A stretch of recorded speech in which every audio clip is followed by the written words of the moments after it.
बेंथिगोन ना थांखि लानानै गाखोनो नागिरदों फंबायमोन नोंसोरो बावखुंग्रि हाजोखौ? जोङो बोसोरथाम जाखाबाय गाखोनाया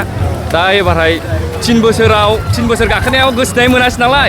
एबार 4 बोसोर गाखोनायाव सासे लांफागोन होननानै जों गाखोनो फैदों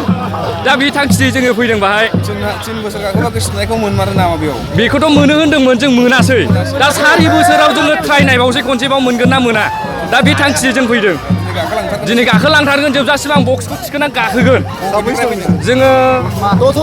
दतमानिफ्राय फैदों जोङो गासै 18 जनसो दङ दा दतमानिफ्राय फैदों जों दा दासो गाखोनायनो नागिरदों दा गोसोआव माने फुरा एक्साइटेड जानानै दं आरोना दिनै बक्स लाना फार्स्ट टाइमाव आं गाखोगोन नालाय फार्स्ट टाइमनि थाखाय दा बेखायनो आं फुरा एक्साइटेड जानानै दं दा जों गाखोनायसै दा जोङो 4 बोसोर एबारहाय 4 बोसोर जागोन गाखोनाया दा बाहाय होननाय बादि खोनानायावथ' ओरैबायदि होननाय जेनेबा जे